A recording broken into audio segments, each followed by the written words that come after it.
Bismillahirrahmanirrahim. Assalamualaikum warahmatullahi wabarakatuh. Alhamdulillah rabbil alamin wassalatu wassalamu ala asyrafil mursalin sayyidina Muhammadin wa ala alihi wa sahbihi ajma'in. Subhanaka la ilma lana illa ma 'allamtana innaka antal alimul hakim wa la haula wa la quwwata illa billahil aliyyil azim. Li amri wahlul 'uqdahu qawli amma ba'd. Alhamdulillah, kita bersyukur kepada Allah Subhanahu wa taala kita bisa berjumpa kembali melanjutkan kajian kita, di mana kajian kita sempat tertunda karena berbagai kesibukan yang lain, yaitu dengan banyaknya adanya permintaan kita membahas yang lain. Maka alhamdulillah dengan izin Allah itu sudah kita tuntaskan. Dan kembali pada kesempatan kali ini kita akan melanjutkan kajian kita kitab Mafahim Yajibu an Tusahhah. Pada pertemuan sebelumnya kita sudah kita masuk kepada tema dakwatu a'immatit tasawufi ilal amali bis syariah. Bagaimana dakwah dan ajakan daripada ulama-ulama tasawuf yang dianggap oleh sebagian kelompok, di mana ulama-ulama tasawuf ini adalah sumber dan otak-otak daripada ahlul bid'ah yang lainnya. Mereka ulama-ulama tokoh-tokoh tasawuf inilah yang menyebabkan banyaknya terjadi bid'ah di akhir masa. Mereka anggap mereka adalah pelopor daripada bid'ah. Nah, sebagaimana jika kita berargumen mengklaim seperti itu bahwa mereka lah tokoh-tokoh tasawuf, karena mereka otak daripada paham tasawuf ini, maka mereka lah tokoh ahli bid'ah. Menanggapi semua itu perlu kita meneliti apakah benar mereka itu mengajak orang kepada bid'ah. Kita harus tahu bagaimana ajaran yang disebarkan, bagaimana tauhid, bagaimana kesehariannya. Dan semuanya itu fitnah belaka. Dalam kitab ini, Dakwatu a'immatit tasawufi ilal amali bis syariah, sudah kita bahas beberapa nama yang mereka anggap sesat. Lalu apa ajakan dan ajaran yang tokoh-tokoh ini ajarkan kepada murid dan masyarakat di masanya. Dan itu sudah jelas di pertemuan sebelumnya. Beberapa tokoh disebut seperti Junaid al-Baghdadi, Abu Yazid al-Bustami, semuanya itu sudah ada. Sudah kita bahas di sebelumnya. Atau Zunnun al-Misri, bagaimana mereka semua ini mengajak kepada tauhid dan mengajak kepada sunnah-sunnah Rasulullah SAW. Jadi tuduhan yang dilontarkan pada tokoh-tokoh ini fitnah semata, karena pada kenyataannya mereka ternyata mengajarkan tauhid kepada Allah dan mengajarkan umat agar selalu mengikuti sunnah-sunnah Rasulullah. Dan berikut ini kita akan melanjutkan beberapa tokoh lagi sudah mereka cantumkan, sudah mereka golongkan bahwa mereka ini termasuk ahli-ahli bid'ah, tokoh kaum salafi. Benarkah seperti itu? Maka mari kita lanjutkan beberapa tokoh lagi sebagai gambaran bahwa betapa banyak ulama-ulama yang asli ahlus sunnah wal jamaah, yang asli benar-benar berpegang teguh kepada sunnah, justru mereka anggap melanggar sunnah dan keluar dari, bahkan mereka anggap musyrik, mereka anggap ahlul bid'ah. Sekarang ini masuk kepada sebuah nama Abu Nasr Bishr bin Harith al-Hafi.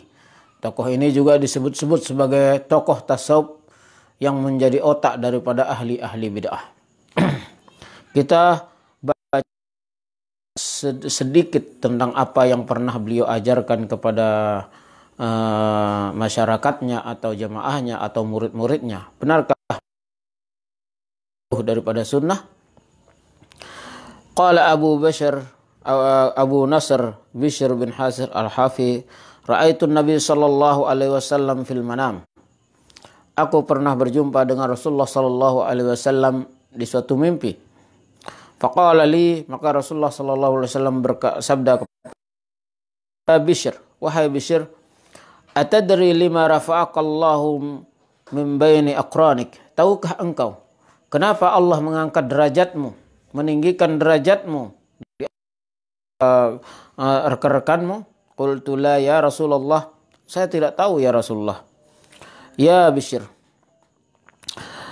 bittiba'i, qala sallallahu alaihi wasallam, bittiba'ika li sunnati, engkau diangkat derajatmu oleh Allah Subhanahu wa taala karena engkau mengikuti sunnah-sunnahku, sabda Rasulullah. Wa khidmatika lis salihin, dan keadaanmu yang selalu berkhidmah, membantu orang-orang yang saleh. Wa nasihataka li ikhwanik, dan engkau selalu memberi nasihat kepada saudara. Mahabbatika li ashabi wa ahli baiti, dan cintamu kepada sahabat-sahabatku dan keluargaku. Walladzi balaqaka manazilal abrar, keadaanmu yang beginilah yang membuatmu sampai kepada derajat al-abrar. Kaum muslimin yang dimuliakan Allah Subhanahu wa taala, berjumpa dengan Nabi merupakan suatu anugerah dan rahmat. Dan tidak semua orang bisa berjumpa dengan Nabi walaupun itu sebatas tidur, sebatas mimpi. Maka dalam sebuah hadis Rasulullah sallallahu alaihi wasallam, "Man ra'ani fil manami faqad ra'an." Mimpinya itu adalah aku. Maka yang bersabda, yang berbicara dengan Abu Nasr bin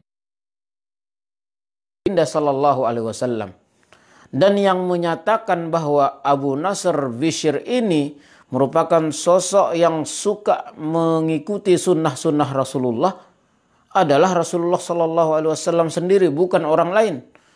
Apakah mungkin Rasulullah berbohong atas keadaan Bishr ini, Abu Nasr Bishr ibn al-Haris ini? Tentu tidak.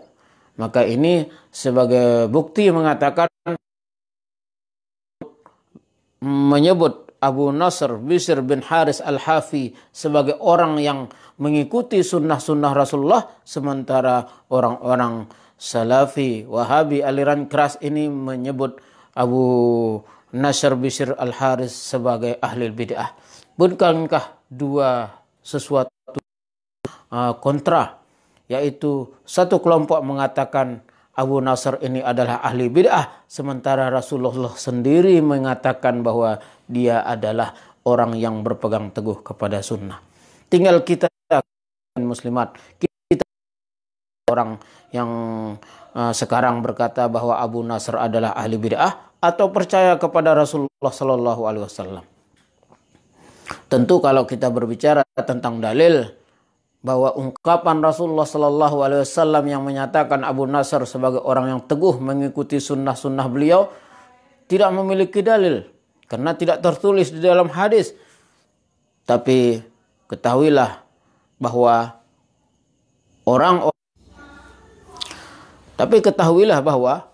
orang-orang yang dapat berjumpa dengan Nabi dalam mimpi bukan orang sembarangan. Lalu apa yang itulah hadis Rasulullah sallallahu alaihi wasallam, meskipun itu tidak ada di dalam kitab-kitab hadis, dan itu boleh diamalkan, tapi tidak wajib untuk diimani atau untuk diamalkan oleh orang lain, tapi wajib bagi orang yang mengalami mimpi itu. Nah, kita tidak membahas tentang berbicara tentang bagaimana bahwa Rasulullah SAW berbicara tentang Abu Nasr, dia adalah orang yang benar-benar mengikuti sunnah Rasulullah, sementara orang lain mengatakan bahwa Abu Nasr ini adalah otak daripada tokoh-tokoh bid'ah yang lainnya. Kita percaya Rasulullah atau kepada orang-orang yang menuduh sesat Abu Nasr ini. Yang kedua, qala Abu Yazid At-Taifur bin Isa Al-Bustami, laqad hamamtu an as'alallah ta'ala an yakfiyani al-akl wa ma'unatan nisa. Thumma qultu kaifa yajuzu li as'alallah hadha wa lam yas'alhu Rasulullah sallallahu alaihi wasallam iyyahu falam as'aluh. Aku berkeinginan, aku akan minta dan berdoa kepada Allah Subhanahu wa taala agar Allah mencukupkan, agar aku tidak terlalu mencari yang namanya makanan. Agar aku cukup.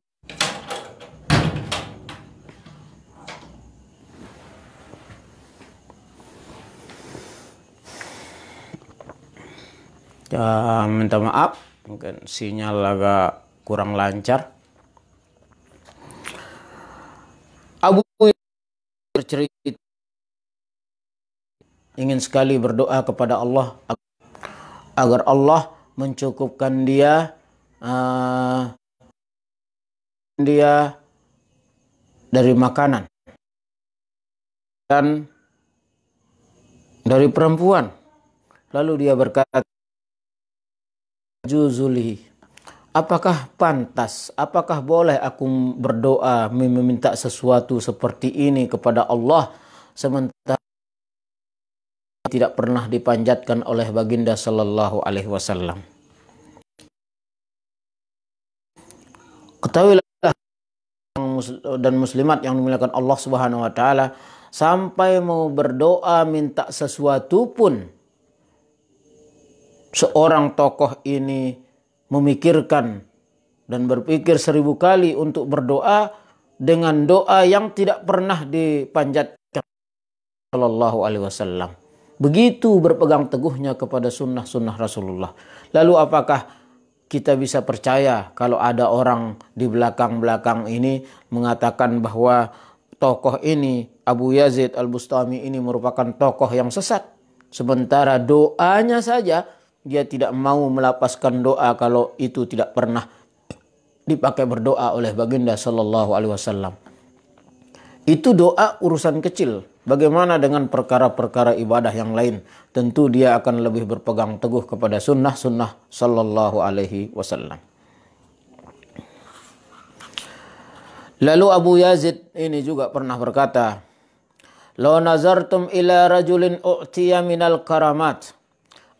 Saja engkau melihat seorang laki-laki diberikan kekeramatan yang luar biasa, hatta fil hawa, sehingga dia bisa terbang dan melayang di atas, dia melayang di atas udara.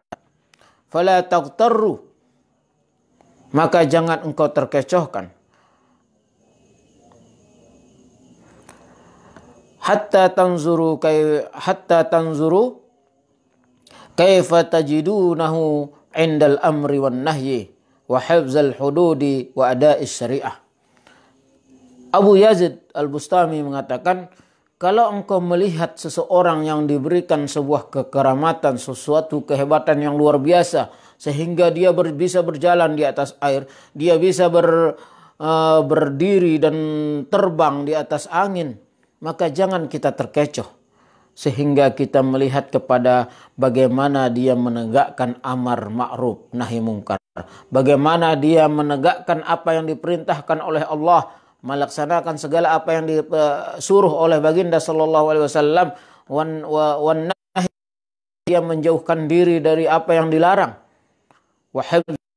Wa ada'is syariah, sehingga engkau melihat dia bagaimana dia menjaga batas-batas hukum agama ini, bagaimana dia menjalankan agama-agama ini. Artinya Abu Yazid Al-Bustami mengatakan bahwa kalau kau melihat yang keramatnya luar biasa, bisa mengobati orang dengan seketika, dia bisa menyembuhkan orang, dia bisa berdiri di atas air, dia bisa berdiri di atas udara, maka itu tidak penting Akan tetapi yang bagaimana keistiqomahannya menjalankan syariat ini. Itu luar biasa hebat, dia wali, sementara ibadahnya nggak karuan. Meskipun dia bisa terbang. Yang menjadi standar kita untuk menilai baik dan tidaknya orang adalah bagaimana rajinnya sholat ke masjid, bagaimana dia menjauhkan diri dari yang haram-haram, itu patokan. Bukan dengan kekeramatan, bukan dengan kehebatan. Renungkan ungkapan Abu Yazid Al-Bustami yang dikatakan tokoh ahli bid'ah, ternyata dia sangat berpegang teguh kepada Al-Quran dan Sunnah Rasulullah Sallallahu Alaihi Wasallam. Lalu adakah kita bulat ungkapan orang yang mengatakan Abu Yazid adalah tokoh daripada tasawuf yang membawa orang kepada bid'ah? Tentu ini sangatlah tidak etis bagi seorang yang begitu berpegang teguhnya kepada ajaran Rasulullah Sallallahu Alaihi Wasallam. Lalu di sini dicontohkan lagi Abu Sulaiman Abdurrahman bin Utayyah Ad-Darani. Ini juga tokoh yang disebut-sebut sebagai dalang ahli bid'ah. Dia berkata, "Rubbama waqa'a fi qalbin nuqtah min nuqatil qaumi ayyaman, fala aqbalu minhu illa bi syahadain adilain al-kitab was sunnah, wa qawluhu minhu ay min qalbi." Kalau ada di dalam hatiku terlintas suatu titik saja tentang suatu kaum pada suatu hari, maka aku tidak menerima illa bisyahadain adilain, kecuali dengan dua saksi yang adil. Yaitu apa dua saksi yang adil? Alkitab was sunnah. Maksudnya apa? Apa yang terlintas di hati beliau, beliau selalu menimbangnya, apakah itu baik atau tidak, beliau selalu menimbangnya dengan dua yang disebut sebagai saksi. Padahal itu maksudnya adalah menimbangnya dengan dua hal, yaitu Al-Quran dan Sunnah. Bayangkan, apalagi perbuatannya akan tidak ditimbang, tidak diukur, tidak digarisi, atau tidak diatur oleh Quran dan perkara yang akan terlintas di hatinya saja. Kalau tidak itu ada dalam Quran dan Sunnah, kalau itu berlawanan dengan Al-Quran dan Sunnah, langsung tidak mau dilintaskan dalam hati. Langsung hati. Bagaimana dengan perkara yang zahir, perbuatan, amal ibadah, doa dan sebagainya. Tentang sesuatu terbersit di hati saja, dilihat dalilnya. Apakah ada sesuatu itu dalam Quran? Kalau lintaskan dalam hati. Dalam hati sudah dijaga oleh Quran dan hadis, sudah dibatasi dengan Quran dan hadis, apalagi perbuatannya. Maka sangatlah tidak logis, sangat tidak masuk akal orang-orang seperti ini kita anggap keluar dari sunnah-sunnah Rasulullah Sallallahu Alaihi Wasallam. Kemudian Abu Hasan Ahmad bin,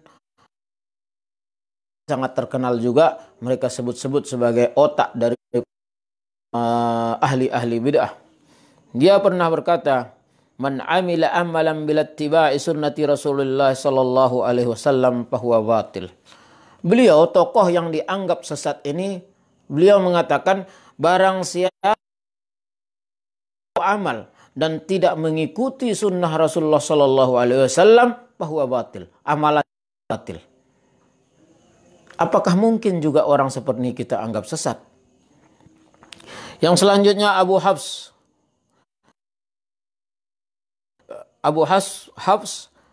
Umar bin Maslamah Al-Haddad, sama juga tokoh-tokoh tasawuf juga. Dia berkata, "Mallam bin af'alahu wa aqwalahu wa ahwalahu fi kulli waqtin bil kitab wa sunnah." Barang siapa yang tidak menimbang, tidak mengukur perbuatannya, perkataannya dan keadaannya fi kulli waqtin, di setiap waktu, bil kitab wa sunnah, tidak mengukur, tidak menimbangnya dengan Al-Quran dan Sunnah, walam yattahimu khawatirah, dan dia tidak memikirkan tentang bahaya-bahayanya, ta'udduhu fi diwanir rijal, maka jangan engkau hitung dia dalam kategori laki-laki. Diwanur rijal maksudnya di sini kelompok-kelompok yang dianggap orang baik, orang saleh. Maka dari dulu ada istilahnya naqabat atau orang saleh, orang alim.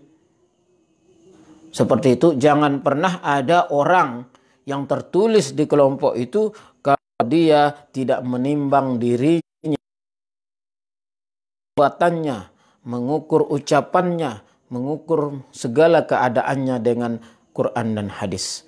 Artinya seluruh hidupnya harus sesuai dengan Quran dan hadis. Barulah orang itu bisa dimasukkan ke dalam diwanur rijal, orang-orang yang baik. Ungkapan seperti ini keluar dari ungkapan Abu Hafs Umar bin Maslamah. Ini menunjukkan ini Abu Hafs Umar bin Maslamah ini seorang tokoh yang sangat berpegang teguh sunnah. Lalu pantaskah ada orang yang mengatakan dia ahlul bid'ah? Tentu tidak pantas lagi. Kemudian Abul Qasim Al-Junaid bin Muhammad. Ini juga tokoh yang dianggap sesat.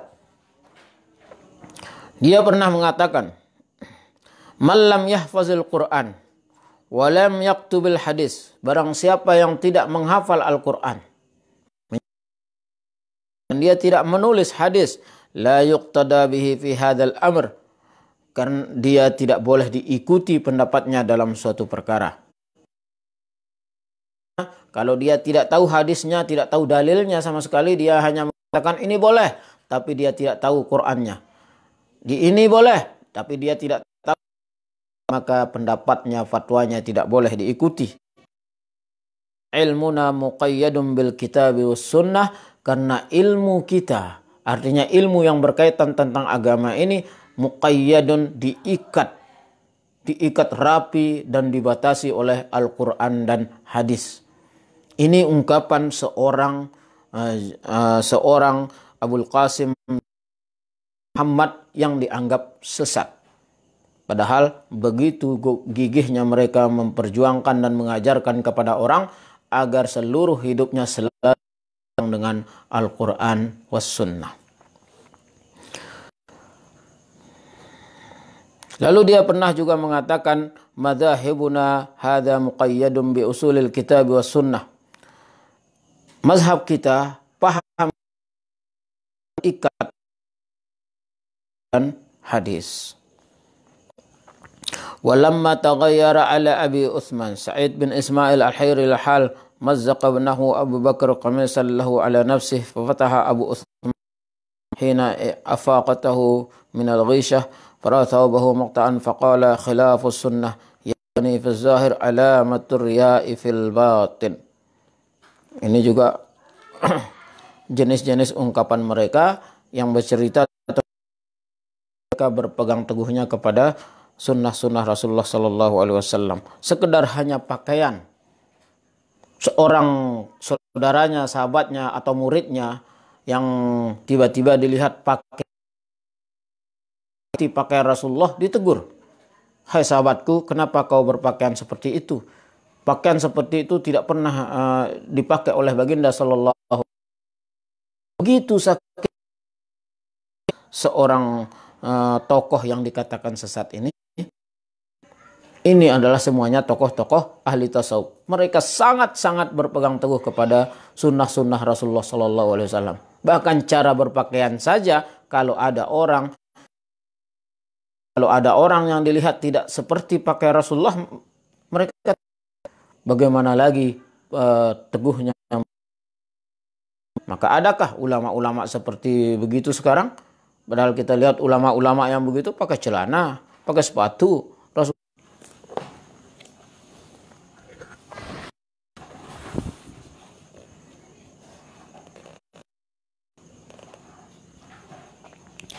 Lalu sekarang yang diambil sebagai contoh di sini adalah ungkapan Abul Hasan Ahmad bin Muhammad An-Nuri. Beliau pernah mengatakan, "Ra'aituhu Man ra'aitahu yadda'i ma'allahi halatan takhrujuhu 'anil haddil ilmi syar'i fala taqbanna minhu fa innahu mubtadi'. Tokoh ini mengatakan, yaitu Abul Hasan Ahmad bin Muhammad yang juga sesat, dikatakan oleh kelompok-kelompok salafi atau wahabi aliran keras. Beliau ini mengatakan barang siapa yang melihat orang yang mengklaim bahwa yang mengklaim atau berfatwa tentang Allah Subhanahu wa taala keluar daripada agama, ilmu agama, artinya sesuai berbicara tentang Allah sesuatu yang tidak ada nas, tidak ada dalil, tidak ada apanya di dalam agama, fala taqribanna minhu fa innahu mubtadi', maka jangan engkau dekati orang seperti itu. Dia berbicara tentang Allah tapi pembicaranya itu tidak ada dalam Al-Quran, tidak ada dalam hadis, maka orang yang bicara seperti ini jangan kau dekati. Fa innahu mubtadi', sesungguhnya dia adalah ahli bid'ah. Perhatikan, menurut Hasan Ahmad bin Muhammad An-Nuri yang dikatakan tokoh sesat, beliau sendiri mengatakan orang yang tentang sesuatu yang berkaitan Allah dan itu tidak ada dasar pembicaraannya dalam Al-Quran dan hadis, itulah ahli bid'ah. Itu berpegangnya kepada Al-Quran dan Sunnah. Kemudian Abul Fawaris mengatakan, Al-Kirmani ini juga sangat terkenal, mereka sebut-sebut sebagai tokoh bid'ah. Manggadda basarahu anil maharim, dari sesuatu yang haram. Wa amsaka nafsahu anis sahwah, dia menjaga nafsunya daripada syahwat-syahwat yang haram. Wa amara batinahu bidawamil muraqabah, dan batinnya dengan selalu muraqabah, mengawas diri. Jangan-jangan dia terjebak ke dalam pemikiran yang tidak baik. Jangan sampai terlintas di dalam hatinya perkara-perkara yang haram. Wa zarihu bittiba'is sunnah, dan dia menjaga zawahirnya, langkahnya, segalanya dijaga agar tidak keluar dari sunnah. Wa awad, dan dia membiasakan dirinya tidak makan kecuali makan yang halal. Lam tukhti' lahu firasah, maka orang seperti itu lam tukhti' firasah, kalau dia tidak akan pernah salah. Nah, ini artinya orang yang selalu menjaga dirinya, matanya untuk melihat yang haram, menjaga nafsunya agar tidak berkeinginan atau memikirkan segala yang haram, maka dia selalu menjaga batinnya agar tidak terjerumus ke dalam ingatan-ingatan yang haram, dan dia selalu menjaga zahirnya, perbuatan, ungkapan, segalanya selalu berpegang kepada bittiba'i sunnah, selalu sesuai dengan sunnah, maka orang ini akan memiliki firasat yang tajam, meleset. Kemudian berkata Abul Abbas Ahmad bin Muhammad bin Sahal bin Atha al-Adami, man alzama nafsahu adab syariah, barang siapa yang melazimkannya dengan adab-adab syariah, artinya sesuai apa yang dia lakukan sesuai dengan syariat, apa yang diucapkan sesuai dengan syariat, seluruh kegiatannya sesuai dengan syariat, tata caranya, adabnya dan sebagainya, nawwarallahu qalbahu binuril ma'rifah, orang seperti ini akan diberikan nur ma'rifah. Wala maqama mutaba'atil habib sallallahu alaihi wasallam, maka tidak ada kedudukan manusia yang paling kecuali kedudukan orang yang selalu mengikuti sunnah Rasulullah sallallahu alaihi wasallam, wa amirhi wa af'alihi wa akhlaqihi. Jadi orang yang paling tinggi derajatnya adalah orang yang mengikuti sunnah Rasulullah di perbuatan, di ucapan, di cara berpakaian, cara hidup, dan cara bergaul. Inilah ungkapan seorang tokoh yang mereka anggap sesat. Bukankah ini semua menunjukkan bahwa betapa mereka berpegang teguh kepada Al-Quran dan sunnah-sunnah Rasul.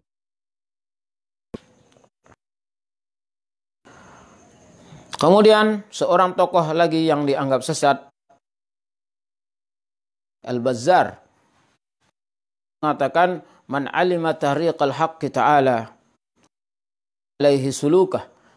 Orang yang mengetahui jalannya untuk menuju Allah Subhanahu wa taala, man alima tariqal haqqi ta'ala, barang siapa yang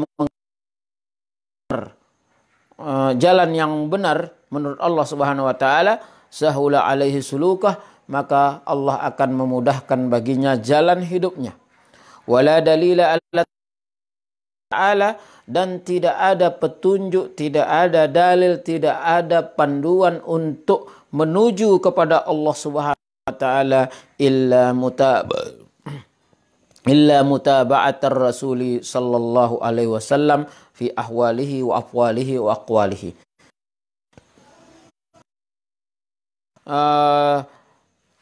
Ada jalan untuk menuju ke Allah satu jalan, yaitu mengikuti Rasulullah di perkataan, di ungkapan, di cara hidup, akhlak dan sebagainya. Berpegang teguhnya kepada sunnah-sunnah Rasulullah Sallallahu Alaihi Wasallam, tokoh-tokoh yang mereka anggap sesat. Kaum muslimin, muslimat yang dimuliakan Allah Subhanahu Wa Taala, kita tidak baca semuanya. Besar sudah kita baca nama tokoh-tokoh ahli tasawuf yang oleh kelompok salafi yang aliran keras, tentu ada aliran yang mengakui khilaf. Mereka mengakui itu ada jalannya, tidak menyesatkan secara membabi buta. Membabi buta menyesatkan ulama-ulama besar, tokoh-tokoh tasawuf ini sebagai bantahan. Mereka anggap sesat, ternyata mengungkapkan, mengajarkan sesuatu yang sangat-sangat berpegang teguh kepada Al-Quran dan kepada sunnah-sunnah Rasulullah Sallallahu Alaihi Wasallam. Bayangkan, mereka mengajarkan bukan saja mereka menimbang hati, apa yang terlintas di hati mereka selalu mereka dan sunnah. Sementara kita menimbang zahir, yang zahir-zahir saja sudah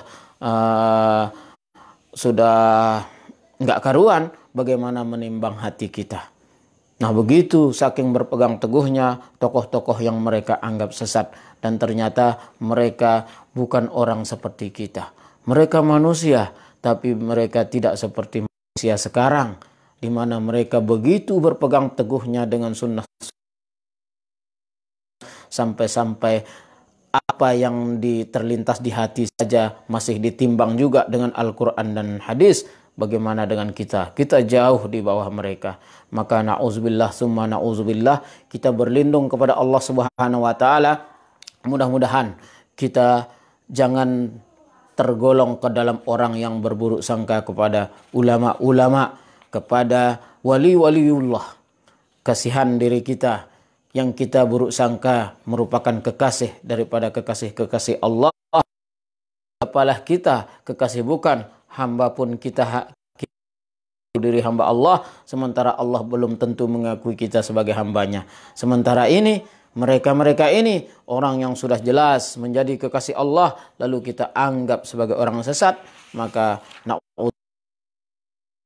mudah-mudahan ini semua bisa menjadi wawasan kita, agar kita tidak semudah itu menyesat-nyesatkan, apalagi yang kita sesatkan itu adalah tokoh ulama dunia. Mudah-mudahan Allah menjaga hati kita dari ini semua. Kita selalu mengamalkan